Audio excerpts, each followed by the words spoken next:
মানুষের মধ্যে এখন সম্পদের যে অহমিকা, গরিব মানুষকে মানুষই মনে করে, খেটে খাওয়া মানুষকে মানুষই মনে করে।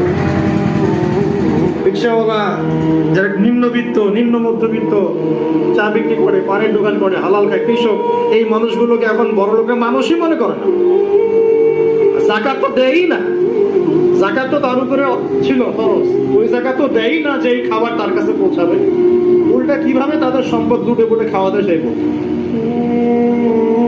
আবার দিলেও যে কত শর্ত, বাপরে বাপ।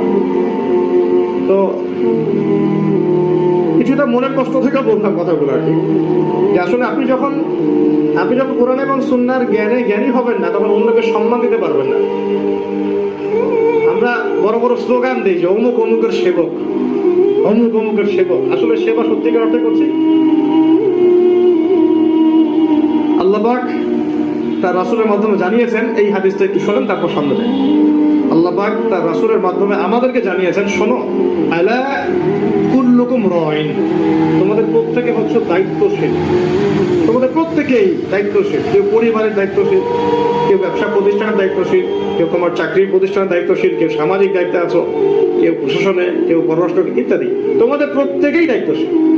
কুল্লুকুম রাইন ওয়া কুল্লুকুম মাসউলুন আন রাইয়াতি, এবং তোমাদের প্রত্যেককে যার যার দায়িত্ব সম্পর্কে আল্লাহ কিয়ামতের মাঠে জিজ্ঞাসা করবেন। আমরা কি উত্তর দেওয়ার জন্য প্রস্তুত আছি ভাই? সবার আগে আমি দেখি, আমি আমার উপর দায়িত্বশীল না?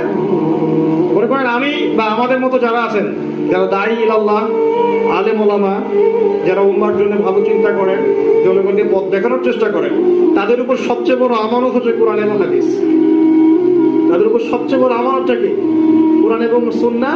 এই জ্ঞানটাকে সত্যটাকে স্পষ্ট করে দেওয়া, এইটার আলোকে সত্য মিথ্যাকে স্পষ্ট করে দেয়া। কতজন মানুষ এই কাজটা করতেছে? কেউ হিকমাত দোহাই পেরে সত্য মিথ্যা স্পষ্ট করে না, কেউ চাকরি চলে যাবে এই ভয় সত্য কথা বলে না, কেউ আমার এই হবে সেই হবে কত কি চিন্তা করে সত্যের সাথে মিথ্যা তালগোল পাকায় সময় পার করতেছে। ওয়াজ মাহফিল বাংলাদেশের দিন প্রচারের একটা অন্যতম প্ল্যাটফর্ম। সারা দেশে মনে হয় প্রতিদিন 100-200 মাহফিল হয় কি না? কিন্তু আপনি দেখবেন প্রচুর মাহফিল, অহেতুক গাল গল্প, কেচ্ছা কাহিনী, টাইম নষ্ট করে। হয়তো একজন আয়োজন করেছে, ওদের টার্গেট আমি টাকা কালেকশন করবো, আর বক্তা এখানে সুযোগ নিবে, কালেকশনে এত % আমার, ঠিক আছে? তারপরে জনগণও আসবে, কেউ আসছে ভিডিও করতে, কেউ সেলফি উঠাইতে, কেউ এটা কেউ সেটা, ওদিকে চানাচুর খাচ্ছে, ওদিকে মেলা